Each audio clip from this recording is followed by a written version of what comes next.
You want to raise half an antenna at a time. Why? Because you can't get the whole antenna up at once? Can you get help or something? How about if you called the local fire department? Would they come out and raise it for you?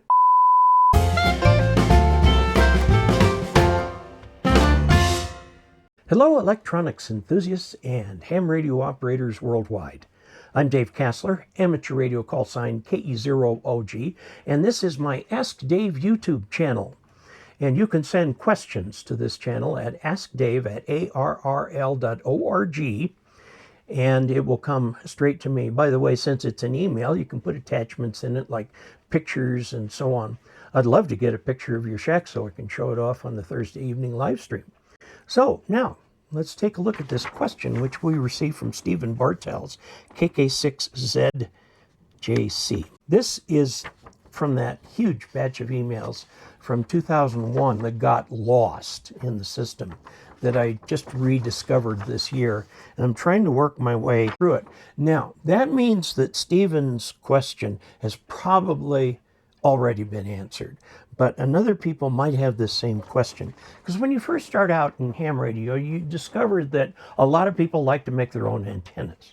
And that is true. And there are lots of plans that you can find on the internet, in ARRL publications, from your club, other hams, whatever, on different antennas to try. A lot of the antennas are quite interesting.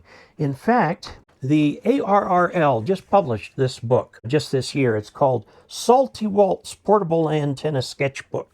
And it's as much an art book as it is an antenna book. And it shows 10 different antennas that you can put up that might give you a lot of fun. Okay, this is something you can get from the ARRL. I met Walt at Dayton. He sat the author table near the time I did, so I had a chance to meet him. And it was kind of fun sitting at the author table.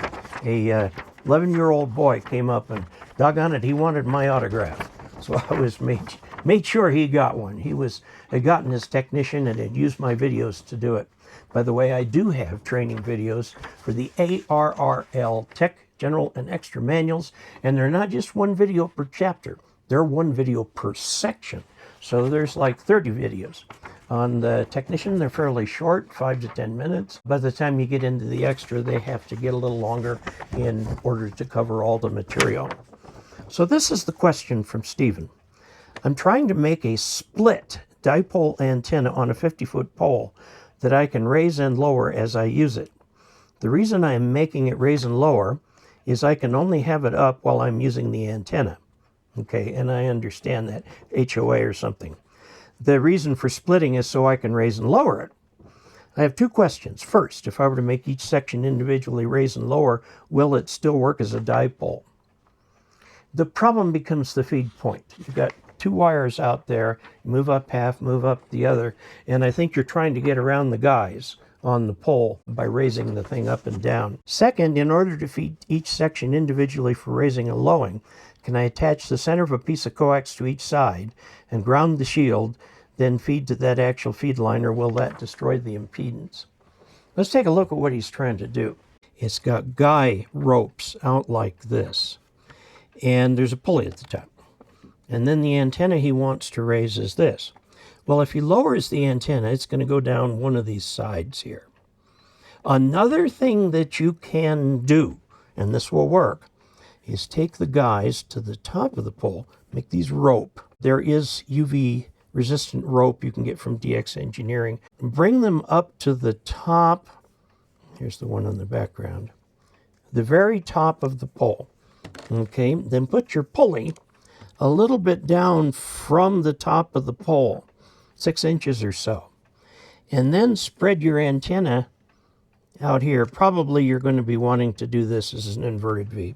Okay, now when you raise and lower the antenna, it will not touch the guys for the pole at all. And then you can feed it with standard transmission line. Okay, the other thing that you can do is raise it, and when you lower it, you'll detach the ends and it'll come around the guys, which is the way I do it, because we're constantly raising and lowering antennas so that we can do tests on them. Now, if you have a pole like a flagpole that has no guys, then you can just raise and lower it like you would raise and lower the flag. Okay, you don't have to put the flag up in two halves. Now, raising one half with one feed line and raising the other with the other feed line, you've got two wires at various distances.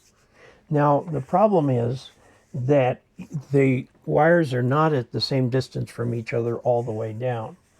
Can you do it? Yes. Will it have weird consequences for the impedance? Yes. You'll need to rematch every time you do it. You'd like to do something to kind of keep those wires together. And yes, it's okay to ground the shield, but all the shield does is ground the electrical part of the wave. It doesn't ground the magnetic part of the wave, and you've got an electromagnetic wave. And we'll look end on. Here's two wires coming up, okay? Most of the energy is in here. Energy, I should say power. Energy is the total. This is the power. And then you get a little bit around the outside. So you've got to keep the line away from metal posts with standoffs and things like that. One thing you can do is kind of twist it a little bit as it comes down. Wrap it this way. I'll show you. If you're doing ladder line or something like that, you can twist it as it comes down. And that reduces the interference with other things around it, because if you get it off the back and you get it off the front down here, they kind of cancel. Okay, this is a piece of 450 ohm window line. Now, if you have a coax, just a plain old coax with the line coming out of the middle of it here, this is an unbalanced line. If you look down at the top of this, you find that the electromagnetic fields tend to be in here. Now, the magnetic fields are transverse from this, but one of the nice things about coax, if it's well-built coax, everything that's inside the coax stays inside the coax, so you can just tape this to your regular mast wall or whatever you want to do. Okay. Now, sending up two wires and using these and then taking the outsides here and grounding them. Yes, you can do that, but I think you're going to have to do some experiments with tuning on this, because you're going to have a dipole that's kind of a strange way of feeding things. I would recommend, if you could, that you use the method of bringing the guy ropes to the top and putting the pulley underneath, so you can bring things straight up and down without interfering with the guy ropes. And I got mine, I think, from DX Engineering, and I don't remember the name of the brand right now, but there are several people who make that, and DX Engineering will tell you, one, you don't want it to stretch. Parachute cord stretches, so don't use that. Use regular guying type rope. Mastrant, M-A-S-T-R-A-N-T, makes quite a variety of them. I just use the 1/8 inch because that's a 400-pound rope, and there's no way my 30-foot tower is going to see more than 400 pounds on it with our maximum of 58-mile-an-hour winds. It just doesn't. So that works fine for me. I don't need it to look big and hefty or something like that. And the thicker it is, the more expensive it gets. But I would go with UV-resistant non-stretch rope. And usually that means going through a ham radio retailer. I suppose you can order direct from Mastrant. But DX Engineering, Ham Radio Outlet, RNL, all of the other usual sources will carry this. So there you go. I hope that helps. Robert, I know you faced this problem about 4 years ago. Drop me a line at askdave@arrl.org and tell me how it came out. Tell me how it worked. I'd like to know. I've never heard this idea before, and it's an interesting one, and I'd like to see what you learned from it. I do want to tell you about a little promotion we're doing on Patreon. If you become a patron, a paid patron of mine, at the $2 level or higher, for your first month, we're going to send you a $2 bill to remind you that that's the level of the electron level. This is a $2 bill. It's real. It's actual U.S. currency.